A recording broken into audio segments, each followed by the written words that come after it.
everyone. It's nice to have you all here in this first panel of our warm-up after the opening of warm-up.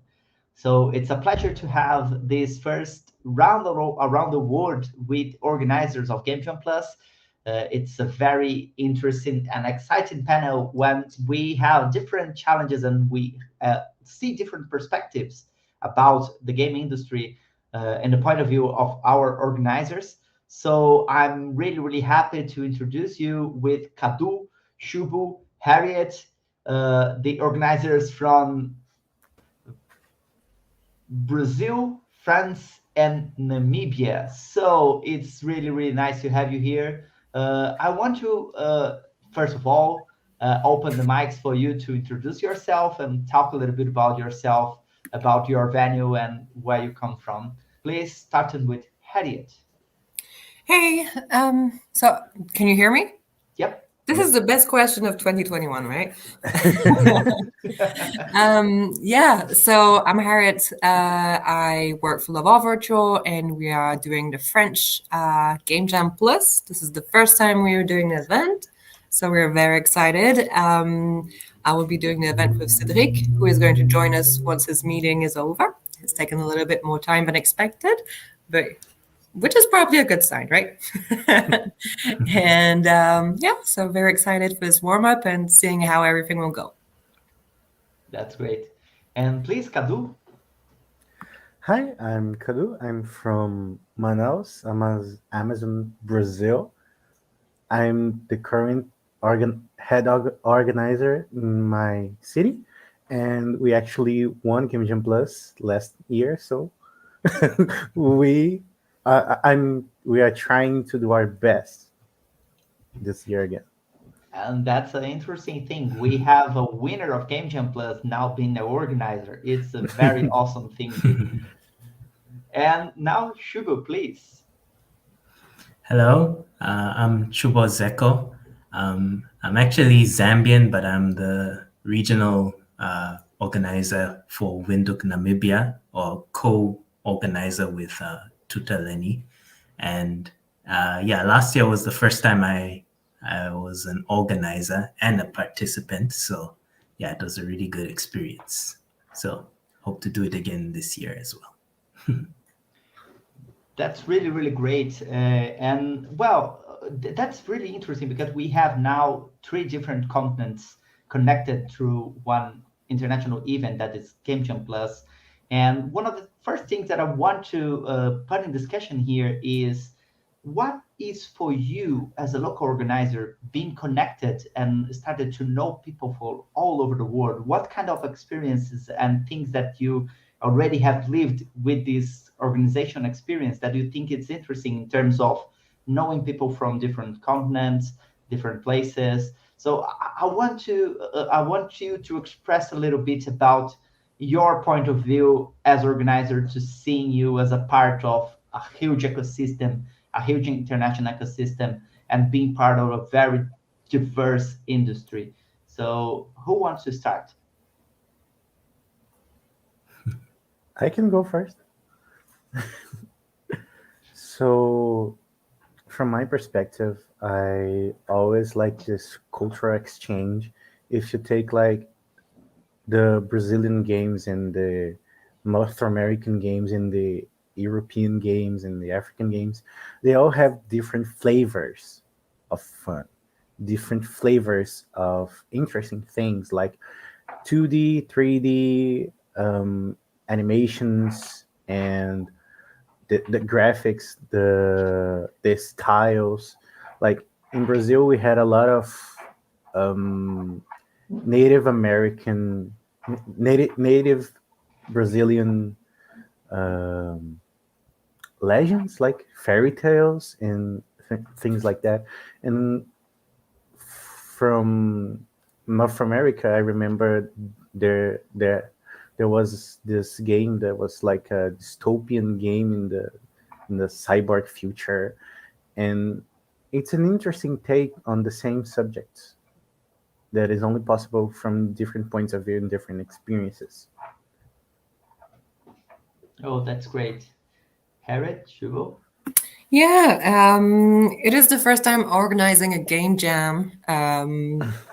We organize hackathon normally, but we're more focused on, like I would say, hard industry like healthcare and stuff like that. So, and we're working on immersive technology. So this is going to be a point as well for this game jam. We're going to develop a game jam with the specificity of being in VR, which will bring a little challenge to them. And yeah, hopefully it will go great, but it is very different, I would say, and it's also a very different population. It is way more fun. That is something that we do have to agree on. And yeah, no, it's a nice experience. It's nice meeting people from all around the world. It is also, I mean, a new community for us.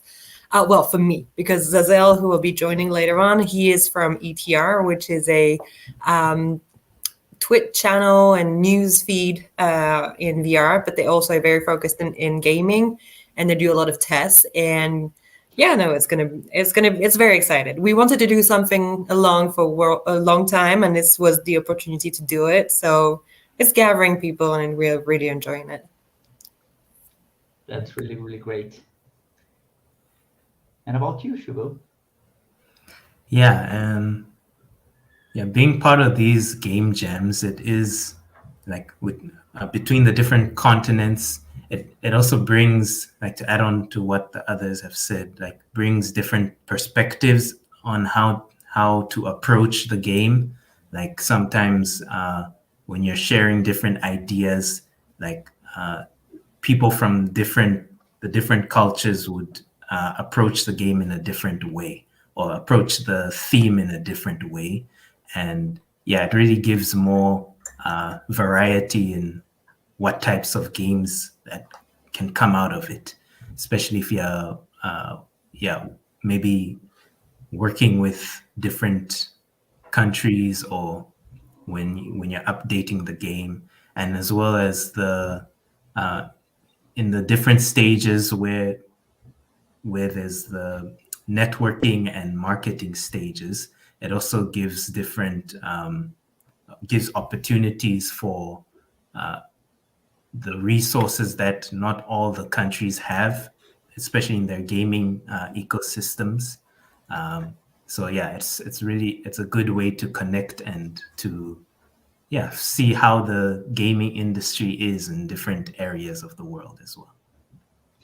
I really liked what you say about this difference between the ecosystems. And one of the things that it's really important for us to address when we are talking about this international environment of the industry is the difference of opportunities between ecosystems. Because we know that, well, if you were born and you have your game studio in California, you have very different opportunities than someone in Namibia or in Manaus or even in the interior of the France. So I want to discuss a little bit about these opportunities and how this kind of event helps you to connect with the industry. But first of all, I want you to address a little bit about uh, the context of your region, of your city, and what's the game development scene in there. There is huge companies, there is meetups, there is events, there is associations. Tell me a little bit about your local ecosystem context in terms of the game development scene. You can start, Kadu. So here in Manaus, we actually like in. I think I'll answer both questions, but we don't have a huge game development scene. We had a studio called Black River that used to do a lot of VR. Actually, VR games. They won a lot of prizes. We have some indie studios here and there, but nothing major. We and my goal trying to execute Game Jam Plus here in Manaus is to create this ecosystem to show people that there is a future in game development, because it's not very common, and it's not kind of a career path that you can choose here. So we are trying to open the doors for people that are creative, that are amazing creators, like, and the participants here since the start, since the first edition that was 2019, we had people from different walks of life and different professions, like different professionals, like we had musicians, we had journalists, we had authors that were willing to take a leap of faith and try this amazing thing that's game development. So we we are trying to show with uh, with this event that it's a career, it's a business, it's something that people can do for a living. That's awesome. That's the role of Game Jam Plus as a way to open the path to professionalize people that dream to work with games but doesn't know how to start and how to cross this path. So Shugo, please tell me a little bit about the game development scene in Namibia and the ecosystem, the professionalization of the industry. Well, for game development in Namibia, it's not that it's not a big ecosystem. Usually, in terms of like game development, it would mainly be involved in, let's say, universities. Let's say in their IT departments, they would have like different hackathons or game jam events, but in the industry itself, it's not common. You would mainly find just a handful of, I'd say, indie developers like making their own games and like putting it on Play Store, for example. But it's not really a big scene where we would be having big events on gaming. So that's one of the things that we aim to, uplift here in the country, is also being involved in these game jam events. It could also put an eye on, encouraging the younger people that it is a career path and that it is a feasible business to get into. And just showing that you can also get connections and link up with international people as you're doing these things, and that you can have fun doing it. So and another approach on how we would want to do this is by trying to involve games in the different sectors, like let's say health or agriculture. So trying to create like conscious games, maybe that would help uplift the industry here, like to show that it's not just for fun and games, but maybe we can, link it to something and make it progress. Definitely, we have a really broad possibilities on application for games. Is not just for entertainment, but also the abilities of the game designer is demanded in very different sectors. We can apply the abilities of development games for different industries, and we can start, of course, with entertainment, but also for all our jammers, we want to open the path to, you can create some games for training, some games for agriculture, for health. We have very different possibilities, and just it's here just for you to upgrade your skills and know how to make this kind of games. But it's great. And I want to hear from you, Harriet, about the scene in France. Talk a little bit about the environment and the ecosystem. Yeah, so I would say in Laval, we're a bit like what Kadu say, it's like a small city, so we have like less, I would say, big industries or in gaming, but we do have some indies. But I would say that mainly you have, I would say, game industry in France is pretty wide. you definitely have a lot of creators here, a lot of indies. And in because I'm in VR, and I'm sorry about that, but I'm going to focus on this. We do have a lot of content that has been, very attractive also during the COVID period of time. We have like Propagation, which is the zombie VR game that has been very popular.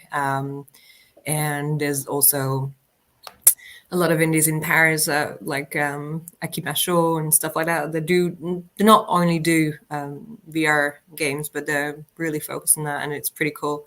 It's very wide. We also work with Ubisoft and stuff like that, so this is also very interesting. But as Chubo said before, it is also very interesting because it's applicable on various other domains. I know that for culture or tourism, heritage in different cities, they'll use a lot of gaming.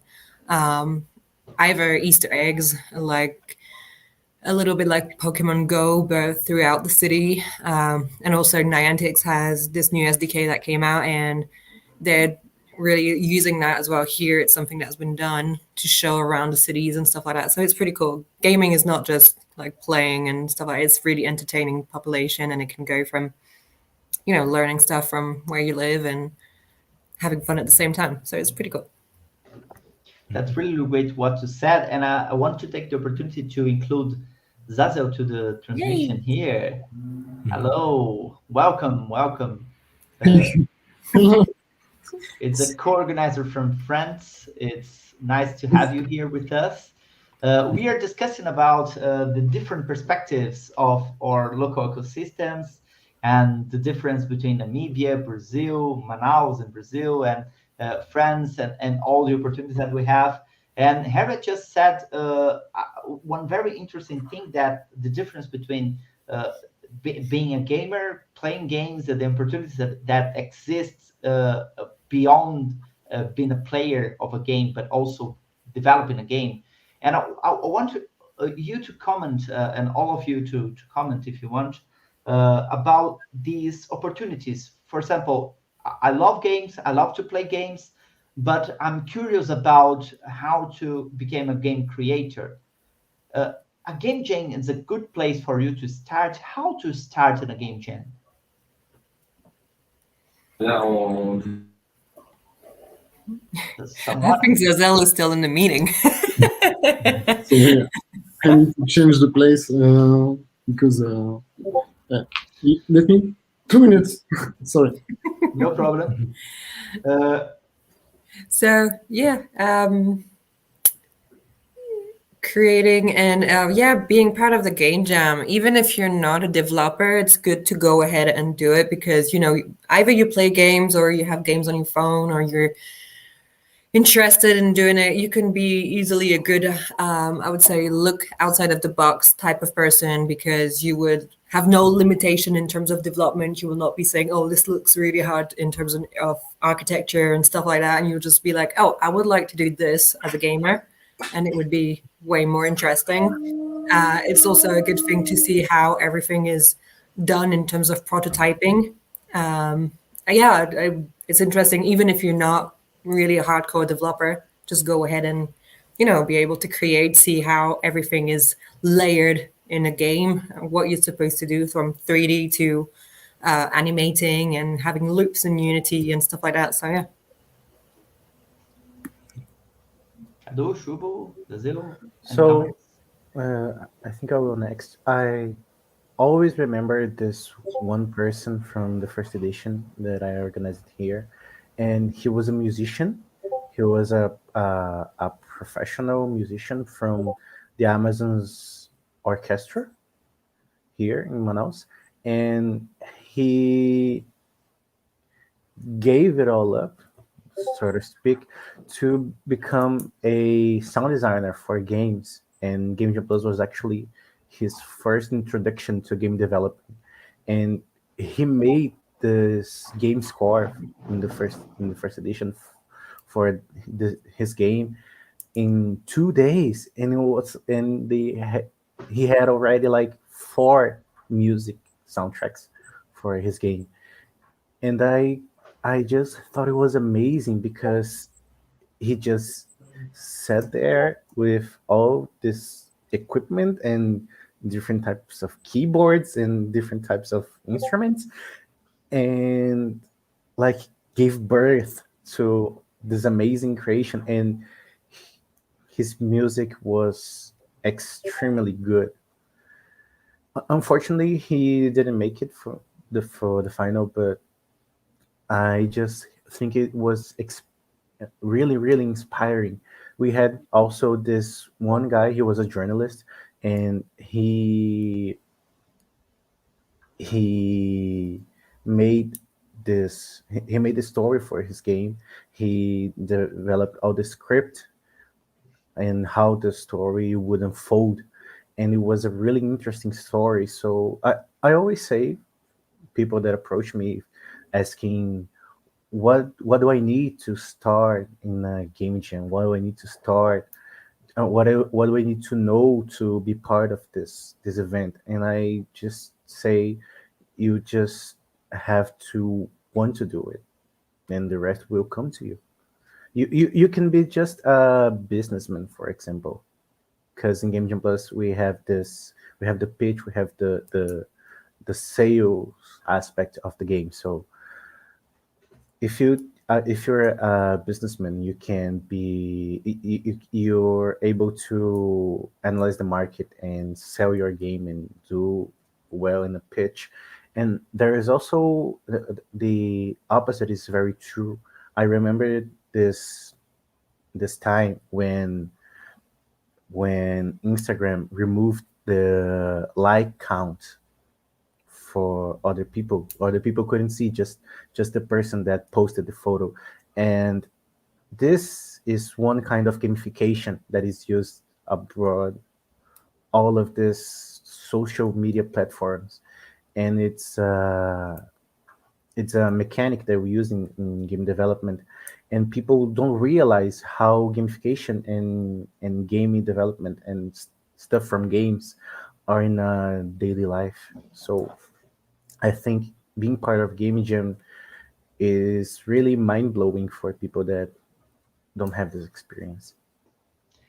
And that's so interesting that you said we have a lot of different demands on skills and talents for the game industry. It's not only about an artist and a programmer developing a game. We have a very different perspectives. As you said, we need musicians, we need writers, we need market person, we need business persons, we need producers, we need all kind of different talents and skills, and we need to attract these people for our industry.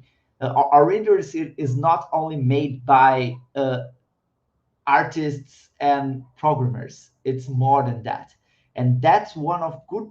If you, as a business person, writer, musician, whatever, want your first experience and opportunity into the game industry, a game jam is a really nice place to start. And I want to hear some history from you, Shubo. That there is anyone that the first game experience was in Game Jam Plus or something? You know any histories about that? Yeah, even just in other game jams I've been a part of. I like participating in like different game jams. I usually try to find one like maybe once a month if I have time. But one of the things I have noticed is the especially like if there's a theme for the game jam. I'm a person. I'm a very technical person. I just enjoy coding and all of that. But like coming up with the ideas and the concepts, it is one of my downfalls. So having the people that are there that come up with the ideas, they may not be that technical, but they have those great ideas. And as Harriet had said, they're not limited by the skills they have. They just think of, oh, how about we make a game like this where this happens? But there are times where I would be maybe overthinking it, like, nah, I don't think I would be able to do that.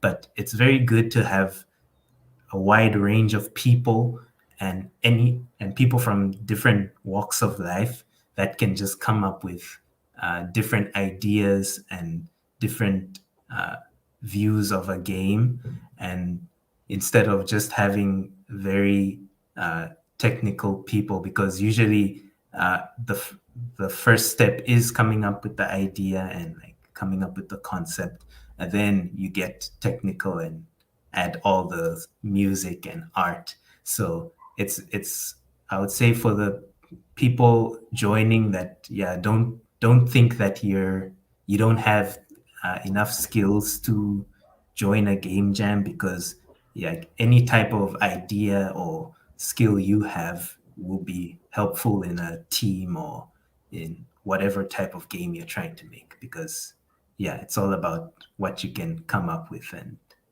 what you can create over a period of time.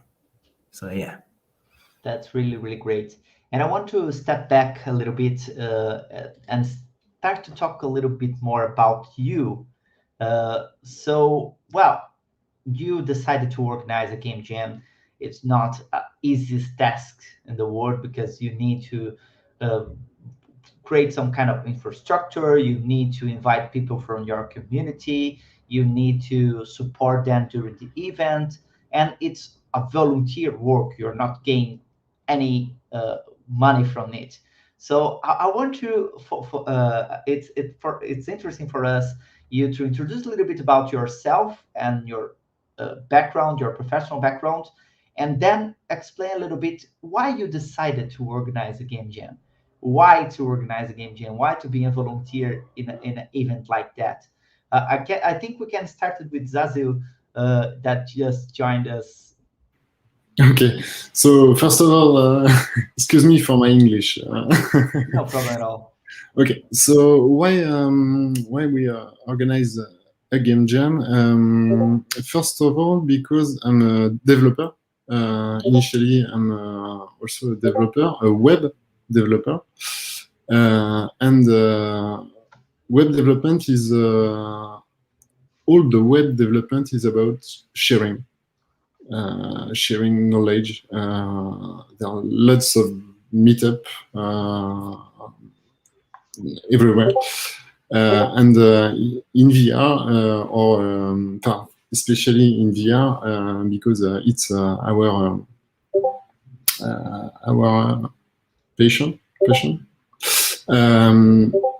There's no this spirit. So game jam du coup is the great idea for sharing knowledge. And that's great. And tell me a little bit about you. What you do? What's your background? So I am one of the founder of a website dedicated on VR. Named Daily VR in France, and I'm also innovation director in a huge company in France. So I made robotic, XR in general, and lots of code, lots of proof of concept. That's great. And now, Harriet, a little bit about you and also why you decided to organize a game jam. Okay, so Zazel is letting a little bit of a side secret here. He is also well known for playing games on Twitch and testing stuff and all of that. So yeah, definitely he has a background in gaming, and we met, I think, 2 or 3 years ago for Laval Virtual. So Laval Virtual is the organization I work for, and we basically try to facilitate the access to immersive technology. And of course, he was interested in coming to Laval, and we discussed what we're doing. And he was doing gaming, and I was like, oh yeah, I really want to do something like that. And I think we've talked like a year or so, something like that, about what we could do in gaming, and then we decided to go ahead and do this together. It was a good start to create something, and it was also not in France yet, unless I'm wrong, but there was no Game Jam Plus here. And we thought it would be a good combination of doing some gaming and some VR, because we're also annoying people with the extra step, which would be doing a VR game. But yeah, and for my background, I'm a salesperson, so I'm one of the people that doesn't know how to develop, that understands and go and see the people and say, listen, this is probably not going to happen because I'm not sure you can actually develop this, but could you try? Because the client, he wants that. And then this is why I've ended up, I was in architecture. So, there's different stuff that actually gamification in architecture, all the different walkthroughs, animation that you can do inside of, a building, and the changes you can do. And then it was like, oh, this was the loop ending here, and trying to do the best to, have all the different environments combined. So we have the hardcore industry, as I said earlier, and then we have the gaming, which is more entertaining. Oh, that is awesome. And you don't need to apologize about VR. In opposite, it's awesome to create VR games and VR products. So don't apologize about that. VR is a very interesting environment, and we have a lot of things that we can do with VR that we can't without immersive platforms like VR. So don't apologize.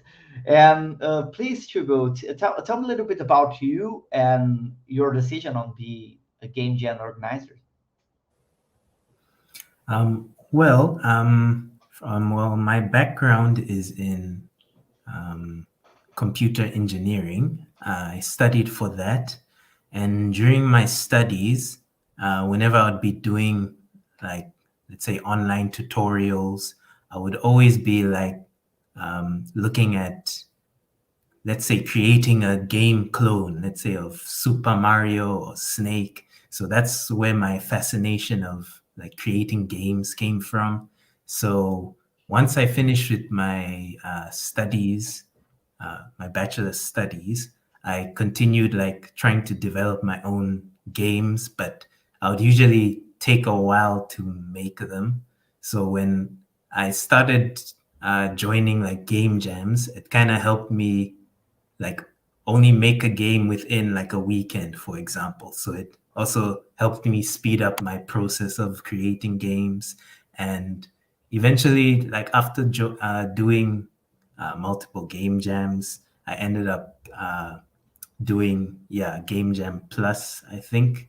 And and also with the way the gaming ecosystem is in the country, it's also another way to bring the gaming industry in the country. So being an organizer could help with promoting it and help and showing others that you can actually make games from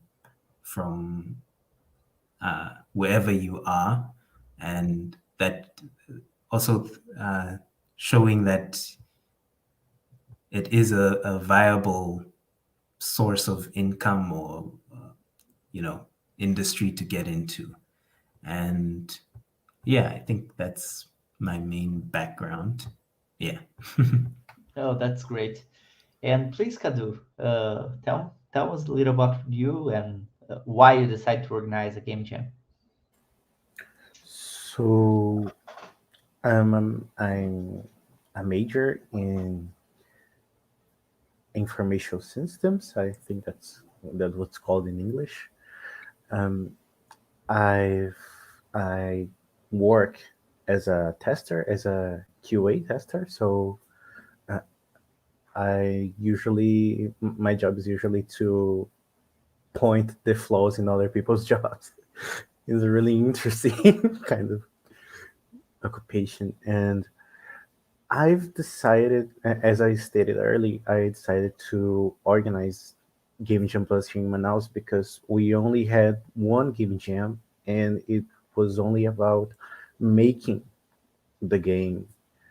it didn't have this business aspect. It didn't have this career view of things.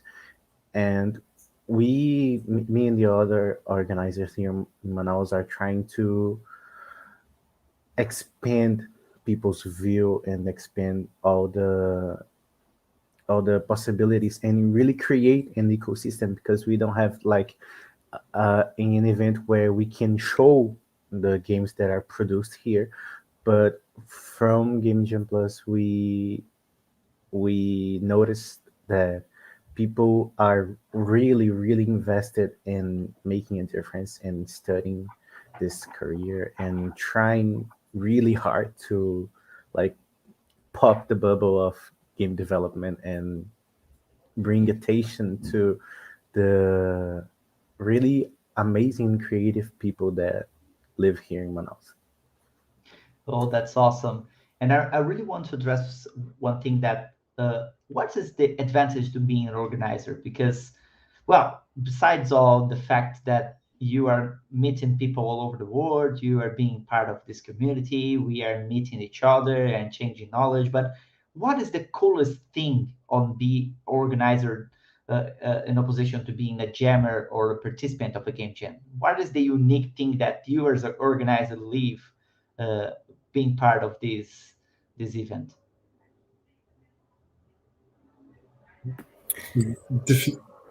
Oh, sorry, Ari. No, go ahead, go ahead. I was gonna say Please, drink anyone. beer, but Yeah, that's a good thing. That's a good thing. For my opinion, definitely the animate a game jam. So we can create and help about working method and yeah, well, yeah. I animate the event and the cohesion of the team. That's great. Anyone have any thoughts about that? playing the games as well. Yeah. Like the final playing with the games. Yeah, you meet all the people with you do not have any pressure about the results because you are not developing anything. You play all types of games during the process, and that's really really fun. And you drink a lot of beer when it's in physical. I'm so willing to have game jams in offline sites. So this year we're gonna have I think almost all of our venues would be online because COVID, but it was really, really fun when we have these local venues, everyone at the same place, eating pizza, sharing uh, the same space, exchanging ideas, and we are trying to do is online. So the next thing that I want to address is what you are trying to do as local organizers to create this collaborative environment into online game jam. All of you guys gonna make an online game jam? Oh no, in France we can make a offline game jam. That's awesome. So, Yeah, we're gonna be on site. Yeah. oh, that's great. That's great because here in Brazil we're gonna have online game jam. So please let Kadu tell us a little bit about what you're trying to do in this online game jam. So I guess some people know what happened here in Manaus this past year, and I think it was in the international news. So we Manaus was struck really hard by COVID. So we are really trying to do something that take people away from this feeling, take people away from this reality, and trying to do something fun. Last year we had really really amazing people. We had people from around the world, not just from Manaus. We had a participant that was from Canada, Lina Pepe, and we are really trying to bring people together. We I personally met really great people last year, and we are trying to build a community around the event this year. So we will try to maintain connection with these people after the first part of the event next October, and we will try to share great moments. Oh, that's great. And Shubu, in Namibia, we're gonna have online or offline Insight event? I think it's gonna be mainly online, but we'll see if we can still make arrangements for that. But to the lead up for the Game Jam events, we were planning to have a few workshops just to help the participants on like how to create games for a game jam, and just how to market your game, for example. So we are planning to do a few workshops before the Game Jam event, and also maybe a few afterwards, and as well as hoping to have many games coming out for this year, more than last year's games. So that's what we are planning for this year. Oh, that's great. Tuta is saying here in the chat we're going to be online, Jen, but and that's interesting because we need to create this environment of a jam into our Discords. So it's going to be great to see. We are all willing to connect with people, talk with people, met new people, and we can use this online environment to provide this kind of stuff. And for friends, we're going to have Inside offline game jam. So I really want to know the expectations of after all these months without game jams. I think there is some people that are going to participate in the game jam after a long time without offline events. So what are your expectations about that? Well, for the moment, a lot of people are interested. We have really good stats on people clicking on the link, but we don't have a lot of people registering. We're still, the thing is in France, we can have events, but we are very limited because we have to have what they call the pass, sanitary pass thing, meaning that people who want to take a train to come to here and staying in the event, because if you do not have the vaccine, but you have the test, it is, I think it's 3 days, Zazel, something like that. So people are thinking like, oh, if we're leaving on Friday and then going back on Sunday evening or Monday morning, they have to have another test. And if they don't, well, it's a lot of logistics, I would say, also for them. So it is taking, I guess, a little bit more time. Maybe once we have a little bit more of, names in terms of monitoring, people sharing a little bit more, maybe it will be easier as well to, gather the people and say, listen, you're going to meet this creator, you're going to be in touch with that person, and it's going to be pretty fun. We're working, as I said earlier, with Ubisoft. I think it would definitely boost it once they validate that they're becoming from mentoring, and also being visible on their websites or their social network. It will help a lot. And we really want to make it very enjoyable. So we're trying, to gather like really cool catering because people haven't been traveling. So we're trying to have like exotic food and stuff like that. Oh, that's awesome. Yeah. I want to attend the French venue next year. Sorry? I want to attend the French venue next year. You're welcome. Please. Yes, please. I want exotic food. I want good catering. I want French food. So there will be a little bit of French food, a little bit of Creole food, a little bit of, this and that.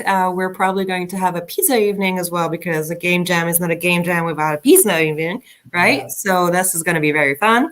And we were looking for a little bit of beer, a little bit of, other stuff because not everybody is going to drink. Some of them have to code. And yeah, no, we're trying to make the experience very nice for them because it's been a year and a half, nearly 2 years of, staying at home, being limited in terms of movement, not being able to do this and that. We have done a hackathon in July, but, for regular VR industry. And it was complicated to have teams come here. It was also very long because you still had to have the mask on. So it was, hot, and you were all inside of the same room. So you know how it goes after a few hours. You can smell the food, you can smell the coffee, all of that. Even if you open the windows, it's still like an environment. It's a mood, right? And being in a certain mood with the mask and doing this and that, it's a little bit complicated, but it was good to have teams. We had also teams from remotely on different Hangout links and all developing at the same time. It was also very difficult because we have material here because we have like a 3,000 square meter building here where we can do like little events and stuff. But we have a lot of material here. We have a lot of headsets, we have a lot of computers and stuff. And for the teams to have the equal same material elsewhere, we had to limit as well the material that we had on site, which was, a little bit complicated because if you can't, have access to the different headsets and stuff like that, or if you can see like a test suit or stuff like that and you can't develop on it, it's like, I was really excited. I wanted to do something like Ready Player One, and finally I can't do it because the other teams abroad do not have it. So yeah, it is cool to be able to be on site, and we're trying to keep it on site. If we see that it is complicated as well for people to come from a distance, maybe we could do it remotely, but then again, it would be, I would say, unfair to them because we would have a lot of material here that they will not be able to have over there. So yeah, it's a lot of constraint. Fortunately, COVID is there, so we have to deal with it. But yeah, definitely it'd be really interesting to see how it goes, and hopefully next year we will have a bigger place, different teams, and no more COVID. Yeah, we're gonna overcome all this process. Definitely after the second decade of pandemic, because for me it's a decade, it's not a year. We need to feel the warmth of the people again, and I'm willing to meet people in person. But right now we can do it online, and we can, in some places like in Brazil, in Namibia, we can connect with people through Discord. We can meet new people. We can talk in voice chats. So it's really, really important for you to attend this event because we're gonna learn so much stuff from this process. And so it's really, really important for us to be part of this event. And we are come to the end of this panel. And I want to make something interesting right now is that I know we have three different continents, three different countries here.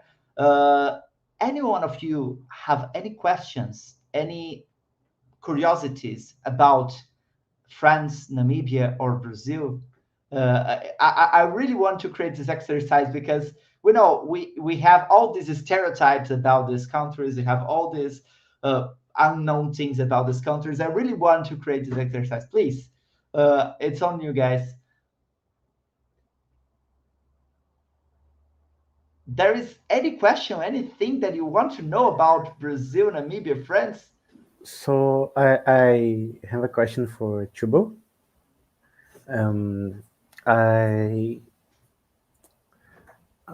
I'm curious to know if you will be participating this edition as well, or just organizing. I do hope to participate, but yeah, I do really hope to participate. But also my schedule might get too busy. But yeah, I'll make it my goal to participate this time as well. That's great. Oh, there is any questions though about the different? Anyone? I don't know. What type of games do you have more? Like, either of you, like, I don't know. Here, I know that we have a lot of shooting kind of games. I don't know if there's like a specificity in France for shooting people, but I don't think so. I think it's an international thing about the gaming industry. probably. Well, But yeah, is there any specificities like in your countries? actually, no. In all three editions that I've organized, all teams actually did some pretty unique concepts. Like one was doing a 3D horror game type of like think Slenderman or something like that, and the other one was doing like a competitive online platformer, and the other one was doing something like the match 3 type of games like Candy Crush. So it's really interesting that people with the same concept, the same assets, go to very different paths. And on that note, I'd like to ask, why VR in France? Like you can literally look outside the window and see the Eiffel Tower. Why do I have to go to the VR to do it? It's already beautiful. It's already beautiful out there. Yeah, the thing is, the Eiffel Tower is in Paris. It's like, and elsewhere in France, you cannot see it. for example, I'm in Brazil. I never gone to Amazon. I never seen the. Well, yeah. I never seen it. So yeah, no VR because we are VR nerds. Just don't. That's basically it. Oh, VR is really amazing. I had the experience sometimes with of Oculus Quest, and it's crazy. I feel a little dizzy after putting out the glass and see the reality again, because I feel okay. The reality is not that real.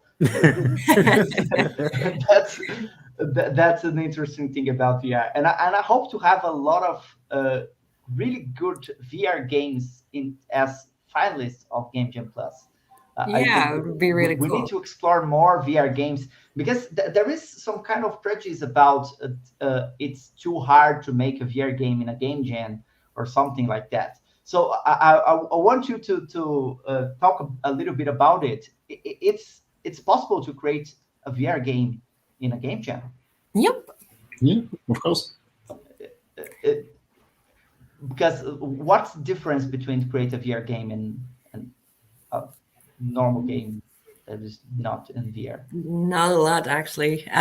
You do exactly the same thing. It's just that you have extra code for the two different, how do we say that, right? Remote controllers, and basically you have extra stuff for it to be, I would say, 6DoF, but it stays the same base. So once you know exactly what you're going to do, your capsule player is just a little bit of extra code, but everything can be done in 45 hours, definitely. Yeah, it's also the goal. It's to demonstrate that it's possible to make a game in 45 hours. 45. 45 hours. In VR, and stay focused on the concept of Yeah. the team, and not also technical problems. Yeah. And we do hackathons, as I said earlier, on different type of industries. And the thing is, people tend to focus more on the experience and how we can play it than on the length of the game. So actually, most of the time, you would have experiences that are in between, I would say, a minute to 10 minutes, max 10 minutes. And basically, you would experience something really cool where you would have a lot of interaction, and that is really great. 10 minutes would be super long, but some of them it's just like you would enter a room, but you would not just enter the room, you would have a lot of interaction. So you would have like a principal action to do to get out of the room, but then again, you would have so many interactions available and people would tend to play with what is around. So actually, not only the experience of playing a game and looking for something, if you're doing some, I don't know, some escape game or something like that, but you would also play with the environment, which is also very cool. Sometimes you cannot always do it in games, but when you can do it in games, you always try to actually to do it, right? If you can find some Easter egg, like, oh, I can do this, and you'd go ahead and do it. If you can poke someone, you would go and poke them, right? So basically that is the same thing in VR. They would have a lot of interactions inside the environment because it's actually easier to do. Like having a certain quest that would resolve or allow you to do something, that is the main mission, and it would be done like with the most intense care. But then all the different interactions, they're easier to do. Like take something and throw it, that would be fine. So they would have a lot of interaction with the environment more than just a regular game. That's great. So don't be afraid to create a VR game in a game jam. That's Don't be. interesting. Don't be afraid. And in the end of the day, you're gonna have Zazel and Harriet to help you in the process. Well, we have the last 5 minutes. I just want to address, there is a lot of people inviting me to go to Amazonia because I never can, even being a Brazilian, because it's like come from Lisbon to Moscow in terms of distance. So yeah. we are a very huge country, but yeah. I really want after this pandemic to meet Manaus, and I have a friend in Rio Branco in Acre also, and we have a venue in Acre. So I need to visit the Amazonian forest.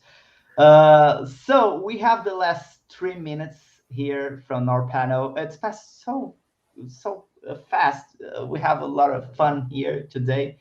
And I want you to give some final thoughts about organizing the Game Jam Plus, your expectations, and invite people to participate in Game Jam. I think Chubo can start.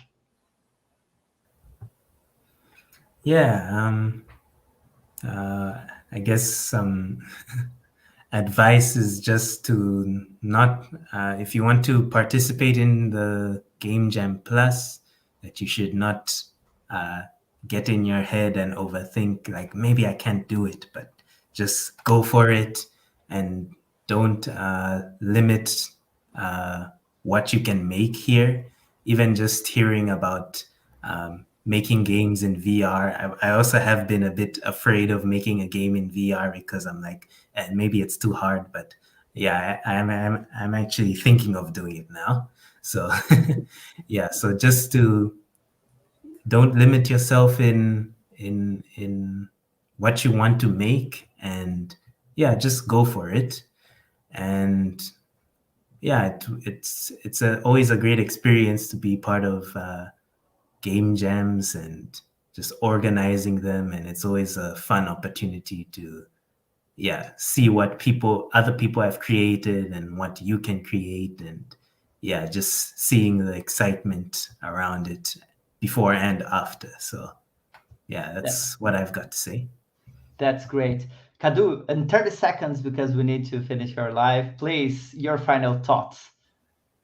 So I think the message is just have fun. Don't be afraid. We have mentors. We are here to help you. We won't judge. We are here to help you create your vision for this Game Jam. So just ask. Don't be afraid to ask, and have fun while you're doing it, because it's really, really an amazing experience. Zazel? Yeah, for me it's the same. First of all, fun, and the second, creativity. It's very important to explore creativity. And finally, Harriet? Be a +1 and bring your +1. Let's all have super great fun, and it's a weekend, and maybe it will change your life.